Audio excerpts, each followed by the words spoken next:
Hello दोस्तों, आप लोगों का एक बार फिर से संदेश कैरियर पॉइंट पे आप लोगों का स्वागत है। हमने आपको पिछले क्लास में भौतिक विज्ञान में मोशन गति के विषय में बताए थे और वहाँ पे हमने आपको बताया था दूरी और विस्थापन किसे कहते हैं। दूरी और विस्थापन के कुछ प्रश्न बताए थे और एक प्रश्न आपको लगाने के लिए सॉल्व करने के लिए दिया गया था कि इसको सॉल्व करके इसका उत्तर आप कमेंट में कुछ लोगों ने दिया। आप देखेंगे यहाँ पे हम इस प्रश्न को सॉल्व करके फिर आगे बताते हैं। आपका प्रश्न क्या था? यदि कोई धावक 88 मीटर परिधि वाले वृत्तीय मैदान में एक सही 1/4 चक्कर लगाता है तो उस धावक के द्वारा दूरी और विस्थापन ज्ञात कीजिए। तो हमने आपको दूरी ज्ञात करेंगे और आप देखेंगे यदि कोई ये वृत्तीय मैदान है, इस वृत्तीय मैदान में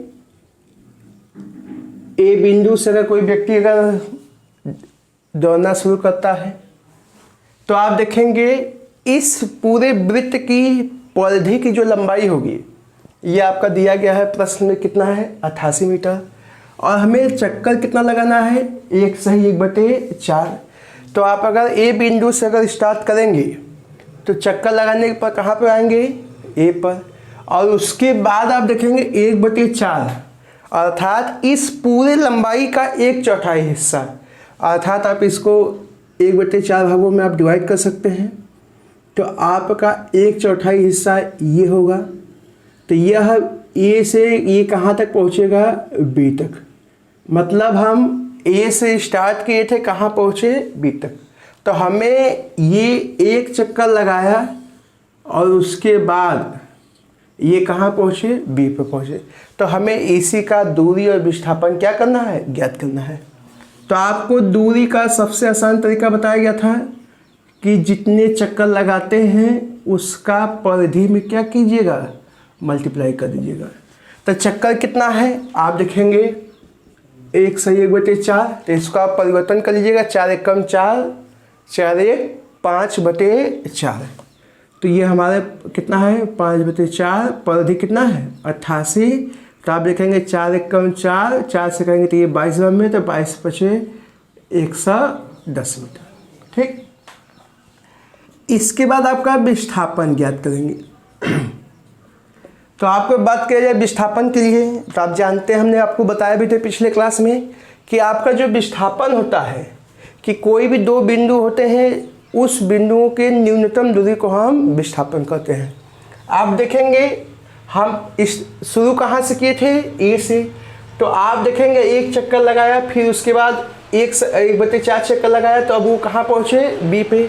तो हमारा जो विस्थापन होगा, ये जो विस्थापन होगा, ये विस्थापन कहाँ से कहाँ तक होगा। आप देखेंगे ए से बी तक के जाने के लिए एक इससे भी आप जा सकते हैं, ये परिधि कर्व से भी जा सकते हैं, और ये सीधी लंबाई से। तो इसमें देखेंगे सबसे कम डिस्टेंस या सबसे कम लंबाई किसका है, तो ए बी का। तो यही हमारा क्या होगा, विस्थापन होगा। तो हमें ये ए बी का वैल्यू क्या करना है, ज्ञात करना है। तो ए बी का वैल्यू ज्ञात करने का तो आप देखेंगे यहाँ पे आप ए बी की लंबाई ज्ञात करें तो आपका ये क्या होगा, त्रिभुज ओ ए बी। तो आपका ये आप देखेंगे इसको ये 4 भागों में डिवाइड कर रहा है, तो ये सभी को क्या है, 90 अंश है। तो ये आपका पाइथागोरस प्रमेय से ओ ए बी में आप क्या कर सकते हैं, सॉल्व कर सकते हैं। तो पहले आप क्या करना होगा, केंद्र से परिधि की दूरी अर्थात त्रिज्या आपको ज्ञात करना होगा। तो आपका त्रिज्या के लिए कैसे ज्ञात करेंगे, तो आपको पता है कि हमारी जो परिधि है वो कितना है, 88 है, और परिधि का सूत्र होता है 2πr। पाई का मान है 22/7 मल्टीप्लाई r इक्वल टू 88। तो 22 × 44 × 88, तो r बराबर 7 × 14। और जब 7 × 14 तो हो गया, तो ये आपका केंद्र से इसकी जो लंबाई है, यह लंबाई आपका कितना हो गया, 14 हो गया, ये भी 14 हो गया। तो आपका ए बी का क्या करना है, ज्ञात करना है। तो इसमें आप क्या करेंगे, पाइथागोरस प्रमेय ज्ञात करेंगे, और पाइथागोरस प्रमेय से हम आप याद कर सकते हैं। तो लिख देंगे क्या, त्रिभुज ओ ए बी में पाइथागोरस प्रमेय आप जानते हैं, कर्ल का स्क्वायर इक्वल टू आधार का स्क्वायर प्लस लंब का स्क्वायर। तो हम यहाँ पे लिख सकते हैं ए बी का स्क्वायर इक्वल टू ओ ए का स्क्वायर प्लस ओ बी का। तो ए बी का स्क्वायर इक्वल टू 14 का स्क्वायर प्लस 14 का स्क्वायर। तो आप यहाँ से 196 प्लस 196 और यहाँ पे लिख सकते हैं ए बी कड़ी में 196 और यहाँ पे 196 आप कॉमन कर सकते हैं। तो ये आपका होगा 196 आप कॉमन लेंगे तो ये वर्गमूल से बाहर आएगा तो 14 और ये आपका हो जाएगा 1 + 1 अर्थात 14 कड़ी में 2। तो हमारा ए बी की लंबाई कितना आ जाएगा 14 कड़ी में 2 मीटर। और यहाँ पे अगर आप देखेंगे तो यहाँ पे आप 14 कड़ी में 2 तो कड़ी 2 का मान 1.414 रख के यहाँ पे आप कैलकुलेट कर सकते हैं। तो ये आपका लगभग में 19.796 मीटर आप ज्ञात कर सकते हैं। अर्थात आप बता सकते हैं कि हमारा जो दूरी ज्ञात हुआ यह दूरी 110 मीटर, जबकि विस्थापन आपका कितना हुआ 19.796 मीटर आपका ये विस्थापन ज्ञात हुआ। ठीक, इसके बाद आप देखिएगा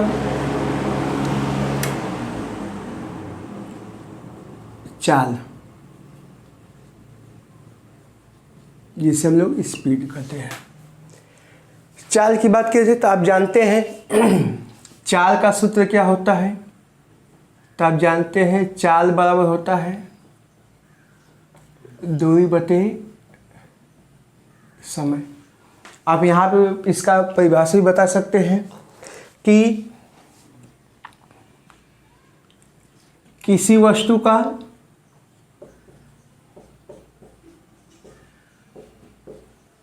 एकांक समय में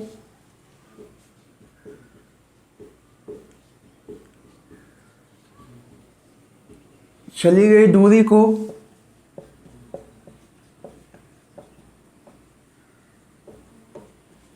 चाल कहते हैं।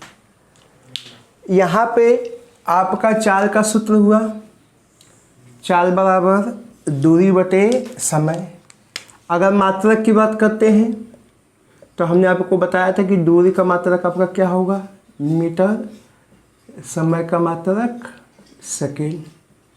और ये आपका लिख सकते हैं मीटर सेकेंड इनवर्स। बीमा की बात करते हैं तो मीटर की बीमा आपका होगा एल, सेकेंड का t-1। और ये कैसी राशि है तो दूरी आपका एक अदिश राशि है। यदि आप देखेंगे चाल क्या होता है तो आप कह भी सकते हैं चाल हमारा वह भौतिक कारक है जिसके द्वारा हम यह अनुभव करते हैं कि कोई वस्तु कितना तेज़ी से गति करता है। जैसे आप लोग देखते हैं हम लोग मोटरसाइकिल चलाते हैं या कोई भी बाइक चलाते हैं तो बाइक चलाते हैं तो जब आप देखते हैं कि कभी हम लोग हाईवे पे चलाते हैं तो हम लोग कभी कभी आप बाइक का स्पीड देखते हैं और वो जो स्पीड होता है वो किससे होता है ओडोमीटर। और वो ओडोमीटर हमारा क्या बताता है चाल ही बताता है। चाल का मतलब केवल हमारा दूरी का बताते हैं। तो आप कह सकते हैं कि चाल हमारा वह भौतिक कारक है या वह भौतिक राशि है जिसका हम यह अनुभव कर सकते हैं कि कोई वस्तु या कोई वस्तु कितनी तेज़ी से गति करता है। और यहाँ पे इसका डिफिनीशन आप कर सकते हैं किसी वस्तु का एकांक समय में चली गई दूरी को चाल कहते हैं। और ये आप ध्यान दीजिएगा कि ये जो डिफिनीशन लिख रहे हैं तो आप लोग को एहसास होगा कि डिफिनीशन कहाँ पूछेगा। ये प्रश्न आते हैं सीधा सा प्रश्न आता है आपका रेलवे एनटीपीसी, आपका पिछले जो भी रेलवे का एग्जाम हुआ है ग्रुप डी, लोको पायलट, उन सब में ये प्रश्न आया था। यहाँ से सीधा प्रश्न आते हैं एकांक समय में चली गई दूरी को क्या कहते हैं। ऑप्शन देगा चाल, वेग, विस्थापन, समय। तो आप ये डिफिनीशन भी आपको क्या करेगा हल्के फुल्के याद करना चाहिए कि वहाँ पे आप देखकर बता सकते हैं। तो आप कह सकते हैं कि किसी वस्तु का एकांक समय में चली गई दूरी को चाल कहते हैं। चाल बराबर होता है दूरी बटे समय। इसका मात्रक दूरी का मात्रक मीटर, समय का मात्रक सेकेंड, या इसी को कहते हैं मीटर सेकेंड इनवर्स। बीमा आपका LT-1। ये कैसी राशि है अदिश राशि है। आप लोगों के लिए यहाँ पे एक प्रश्न आता है कि चाल कैसा होता है, धनात्मक होता है, निगेटिव होता है, शून्य होता है। तो आप ये याद करिएगा कि चाल आपका जो सदैव होते हैं, चाल सदैव धनात्मक होते हैं, चाल कभी निगेटिव नहीं होते हैं, क्योंकि ये आपका क्या होता है, अदिश होता है, इसमें दिशा नहीं होते हैं। इसलिए यहाँ पे आप ये नहीं कहेंगे कि ये निगेटिव भी होंगे। आते हैं चाल के सदैव क्या होते, चाल क्या होंगे, धनात्मक, निगेटिव, जीरो, तीनों होंगे। तो चाल सदैव धनात्मक होंगे। कैसे धनात्मक होंगे, तो आप जानते हैं चाल व दूरी बटे समय। दूरी हमने बताया था कि सदैव धनात्मक होते हैं, क्योंकि लंबाई आपका माइनस होते नहीं है, समय भी प्लस होते हैं। तो दो धनात्मक राशियों का अनुपात भी सदैव क्या होता है, धनात्मक होते हैं। ये आपका हुआ चाल के विषय में। यहाँ पे इसके बाद आप लोग पढ़ोगे चाल के प्रकार। चाल के प्रकार की बात करते हैं। तो यहाँ पे ये जो चाल के प्रकार है, इसको बस खाली क्या है, थोड़ा सा इसके विषय में बता देते हैं कि कौन कौन से होते हैं। तो आप कह सकते हैं चाल के प्रकार जो होंगे,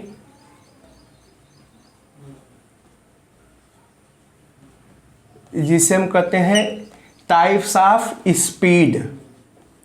और ये चाल के प्रकार में आप कह सकते हैं, हमें पढ़ना कौन सा है, एक समान चाल,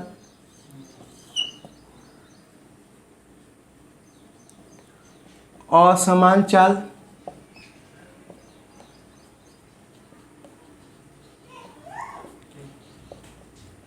औसत चाल।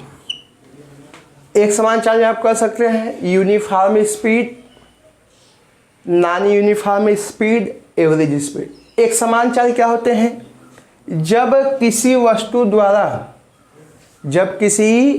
द्वारा समान समय अंतराल में समान दूरी तय करती है तो हम उसे एक समान चाल कहते हैं। आप कह सकते हैं कि किसी वस्तु द्वारा समान समय में जब किसी वस्तु द्वारा समान समय में समान दूरी तय करती है तो हम उसे एक समान चाल कहते हैं। जैसे आप एग्जाम्पल में देख सकते हैं, जैसे आप अपने घर से बिंदु ए से कोचिंग के लिए या कोचिंग संस्थान जहाँ पढ़ते हैं बिंदु बी तक आप रोज जाते हैं। अगर आप रोज आप देखेंगे ये दूरी अगर 10 किलोमीटर हो, सपोज डेट, समय कितना लगता हो, 1 घंटा। अगर ए से बी तक जाने में आपको रोज 1 घंटे में अगर 10 किलोमीटर आप जाते हैं, रोज आपका समय फिक्स है कि 1 घंटे में आप कोचिंग 10 किलोमीटर आप क्या करते हैं, पहुंच जाते हैं। तो ये जो आपके द्वारा तय की गई दूरी है, यह आपका क्या कहलाता है, एक समान चाल कहते हैं। इसका सीधा सा एग्जाम्पल कर सकते हैं, जो आपके घड़ी की सुई होती है, यह घड़ी की सुइयाँ आपका एक समान चाल को प्रदर्शित करती हैं। असमान चाल क्या होता है कि किसी वस्तु द्वारा अलग अलग समय अंतराल में अलग अलग दूरियां तय करती है तो हम उसे क्या कहते हैं, असमान चाल कहते हैं। जैसे हमें ए से बी तक कोचिंग कभी आप 1 घंटे में तय किए, कभी 2 घंटे में, कभी 1.5 घंटे, मतलब समय आपका फिक्स नहीं है, तो हम उसे कहते हैं असमान चाल। और इस असमान चाल का आपका जो एग्जाम्पल होता है, आप कह सकते हैं कि आप कभी भीड़ भाड़ वाले अगर रास्ते से अगर गुजरते हैं तो आप देखते हैं कि कभी आपको जहाँ जैसे कोचिंग जाना हो, आपके घर से कोचिंग जाने के लिए आपका अधिक भीड़ भाड़ इलाका हो, तो आप देखेंगे आज अगर कभी आपको 1 घंटा लगे तो कल आपको 1 घंटा 5 मिनट, आज आपको 1 घंटा 10 मिनट, ऐसे हमेशा समय आपका क्या करता है, बदलता रहता है। तो हम उसे कहते हैं असमान चाल। और इस एक समान चाल का एग्जाम्पल आप लिख सकते हैं कि घड़ी के सुई की चाल आपका क्या कहलाता है, एक समान चाल। और इसका असमान चाल में आप कह सकते हैं भीड़ भाड़ वाले स्थान पर वाहन की चाल। ये आपका असमान चाल के एग्जाम्पल होते हैं। औसत चाल की बात करते हैं तो औसत चाल का सूत्र ही होता है उस व्यक्ति द्वारा तय की गई कुल दूरी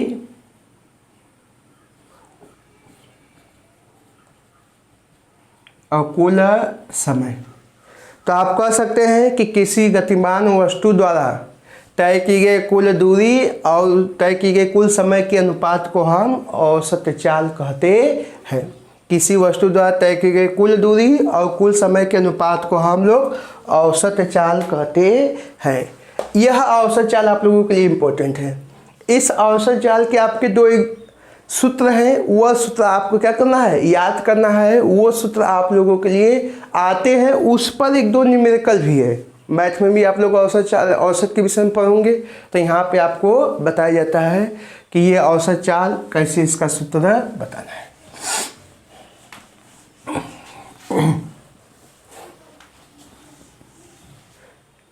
देखिएगा, जब कोई वस्तु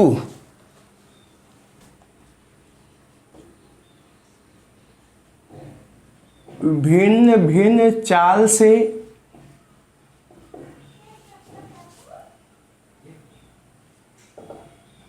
समान दूरी तय करता है। जब कोई वस्तु भिन्न भिन्न चाल से समान दूरी तय करता है तो यहाँ पे आपका कह सकते हैं भिन्न भिन्न चाल से, तो इसका जो सूत्र होता है एवरेज बराबर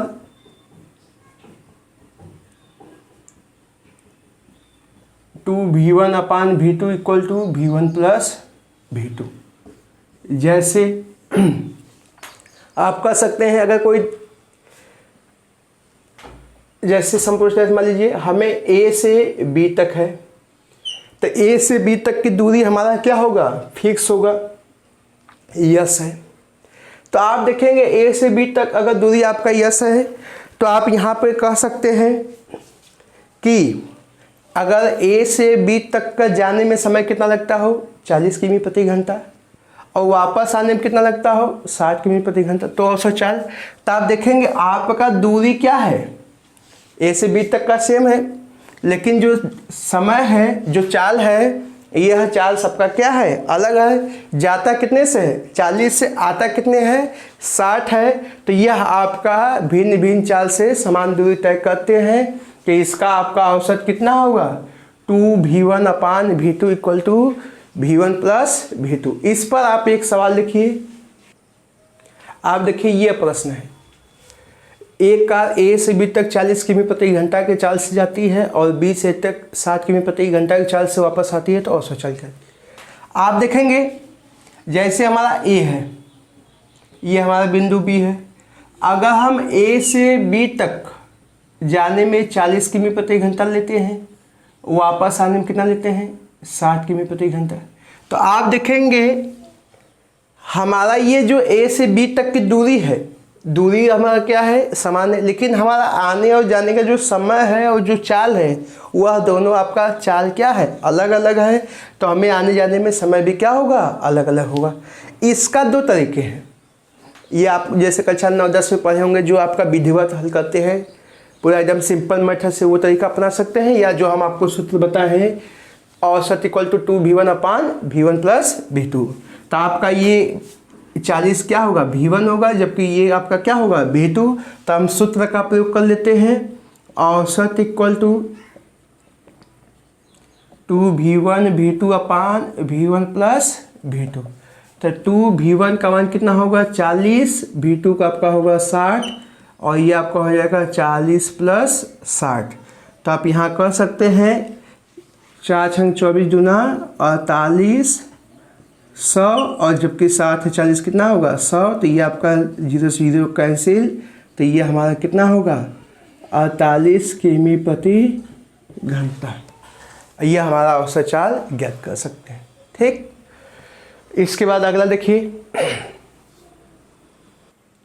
आगे देखिएगा, जब वस्तु भिन्न भिन्न चाल से समान समय तक चलती है तो इसका आपका सूत्र होता है V1 प्लस V2 अपान 2।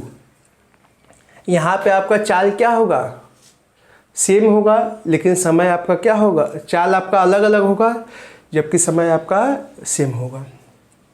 प्रश्न क्या था, एक कार यात्रा के आधे समय में 40 किमी प्रति घंटा की चाल से और बाद के आधे समय में 7 किमी प्रति घंटा की चाल से चलती है, तो औसत चाल ज्ञात कीजिए।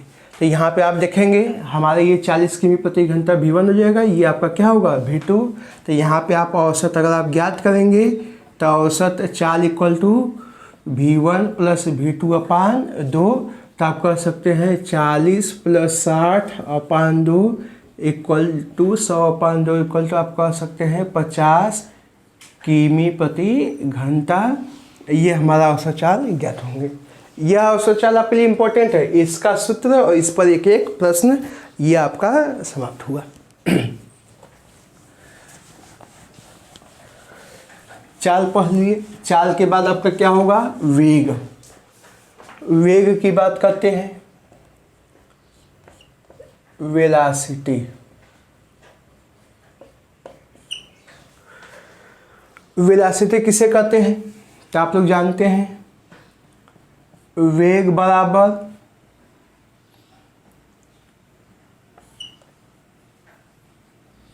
विस्थापन बटे समय। जब वेग बराबर विस्थापन बटे समय है तो यहाँ पे आप कह सकते हैं कि किसी वस्तु के विस्थापन परिवर्तन की दर को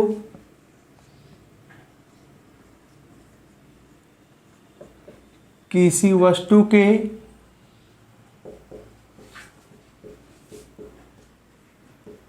विस्थापन परिवर्तन के दर को वेग कहते हैं। ये भी आपका इसका डेफिनेशन इंपॉर्टेंट है। आता है विस्थापन परिवर्तन की दर को क्या कहते हैं, तो विस्थापन परिवर्तन की दर को वेग कहते हैं। वेग बराबर विस्थापन बटे समय। यदि इसके मात्रक की बात करते हैं तो इसका आपका जो मात्रक होगा, विस्थापन का मात्रक होगा मीटर, समय का मात्रक होगा सेकेंड, या इसी को लिख सकते हैं मीटर इंटू सेकेंड का इनवर्स। बीमा की बात करते हैं तो बीमा LT-1, और ये कैसी राशि है, तो ये आपका सदिश राशि है। चाल जबकि आपका क्या था, अदिश था, तो चाल केवल दूरी बताता है, जबकि वेग आपका क्या बताता है, दूरी के साथ साथ आपका दिशा भी बताता है, तो हम उसे वेग कहते हैं। और ये आपका कह सकते हैं वेग किसे कहते हैं, विस्थापन परिवर्तन की दर को वेग कहते हैं। वेग का सूत्र वेग बराबर विस्थापन बटे समय, मात्रक मीटर प्रति सेकंड। ये जो मात्रक बताते हैं ये सब हम MKS बताते हैं, CGS भी होते हैं, तो आपको CGS आपको जान। और बीमा क्या होगा, LT-1, राशि आपका कैसे होगा, सदिश। यहाँ पे आपका एक नोट में सबसे इंपॉर्टेंट पॉइंट होता है, वेग आपका क्या होता है, अर्थात वेग कैसे आपका होता है, धनात्मक नेगेटिव शून्य। तो आप कह सकते हैं वेग आपके जो होते हैं प्लस माइनस शून्य तीनों होते हैं। क्यों, क्योंकि वेग बराबर क्या होता है, विस्थापन बटे समय, और विस्थापन भी आपके क्या होते हैं प्लस माइनस शून्य, समय सबकी आपका पास थी, तो दोनों का अनुपात आपका निकालेंगे तो विस्थापन जब प्लस होगा तो प्लस होगा, समय आपका समय सदैव धनात्मक होता है, जबकि विस्थापन आपका क्या होगा, अलग अलग होगा। जब विस्थापन प्लस होगा तो प्लस होगा, नेगेटिव होगा तो नेगेटिव, और आपका शून्य होगा तो विस्थापन क्या होगा, शून्य होते हैं। यहाँ पे आपके देखेंगे अगर प्रश्न की अगर पूछा जाए तो आपका प्रश्न एक प्रश्न यहाँ पे इसका सबसे पहले डिफिनीशन पूछ दिया जाता है कि वेग किसे कहते हैं, तो विस्थापन परिवर्तन की दर को वेग कहते हैं। सूत्र कभी कभी आ जाता है, विस्थापन बटे समय को क्या कहेंगे, वेग, मात्रक, बीमा और राशि। तो ये आपके 5 प्रश्न यहाँ से क्लियर हो गए।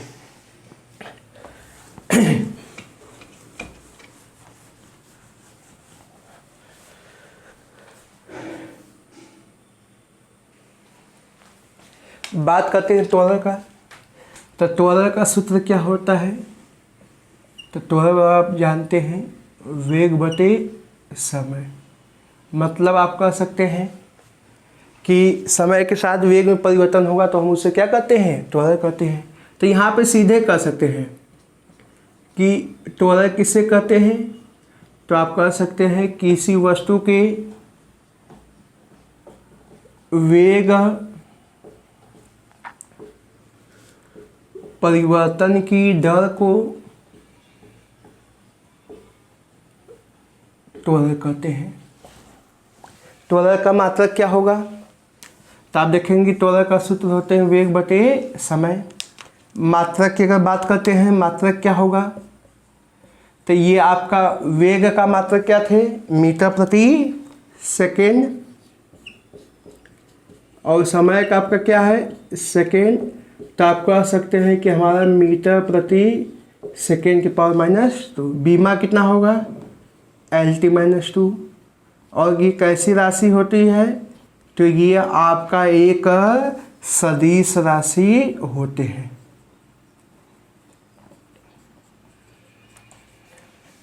त्वरण किसे कहते हैं? किसी वस्तु के वेग परिवर्तन की दर को त्वरण कहते हैं। त्वरण का वेग बटे समय, मात्रक मीटर प्रति सेकेंड इनवर्स, बीमा LT-2, कैसी राशि है? सदिश। यहाँ पे त्वरण के कुछ इंपॉर्टेंट है जो आपके लिए आते हैं। एक आप लोग सुने होंगे मंदन। मंदन क्या होता है?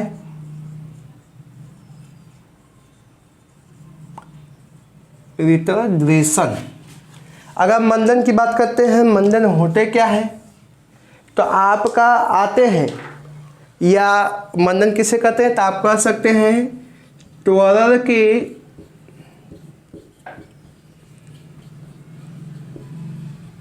निगेटिव मान को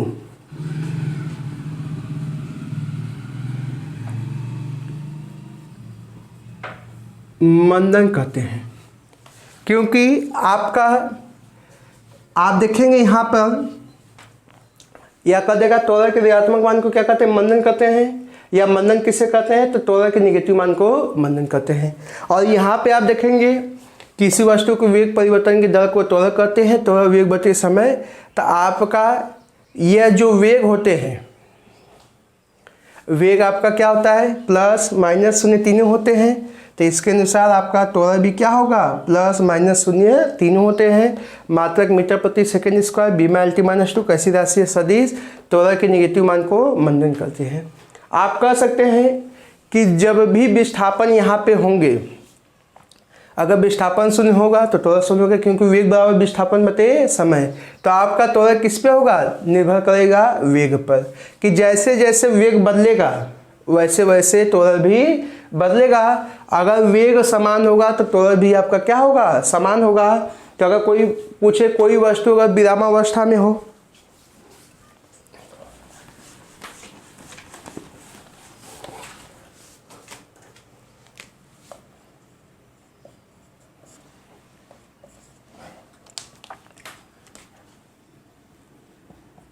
यदि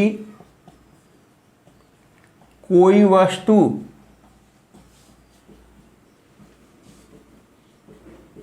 विरामावस्था में हो तो त्वरण का मान क्या होगा? तो आपको बताया गया था त्वरण बराबर वेग परिवर्तन बटे समय। तो आप अगर आप देखेंगे जब कोई वस्तु विरामावस्था में होगा तो उसका वेग कुछ होगा नहीं, और जब वेग कुछ नहीं होगा तो अर्थात तो वेग 0 होगा, तो इसका मान भी क्या होगा? 0 होगा। तो आप कह सकते हैं वेग का मान क्या होगा? 0 होता है। दूसरा अगर आप देखेंगे, यदि कोई वस्तु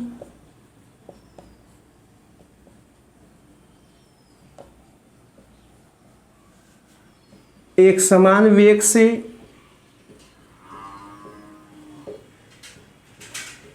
गति करता है तो त्वरण का मान 0 होता है। क्यों? जैसे आप देखेंगे हम गति करें A से B की ओर जा रहे हैं, अगर हम यहाँ पहुँचे, अगर हमारा वेग 10 मीटर प्रति सेकेंड है, B पर भी वेग कितना है? 10 मीटर प्रति सेकेंड। तो हमारा जो ये वेग है ये दोनों जगह दोनों स्थानों पे क्या है? बराबर है। तो जब बराबर है तो इसका अगर अंतर निकालेंगे तो ये सदैव 0 होगा। तो इसलिए आप कह सकते हैं कि ये हमारा क्या होगा? 0 होगा। यहाँ पे आता है, यहाँ पे इससे आपका न्यूमेरिकल जब आप गति का समीकरण का हल करेंगे तो यहाँ पे इसका रूल लागू होता है। तो अगर कोई पूछेगा यदि कोई वस्तु विरामावस्था में हो तो त्वरण का मान क्या होगा? 0 होगा।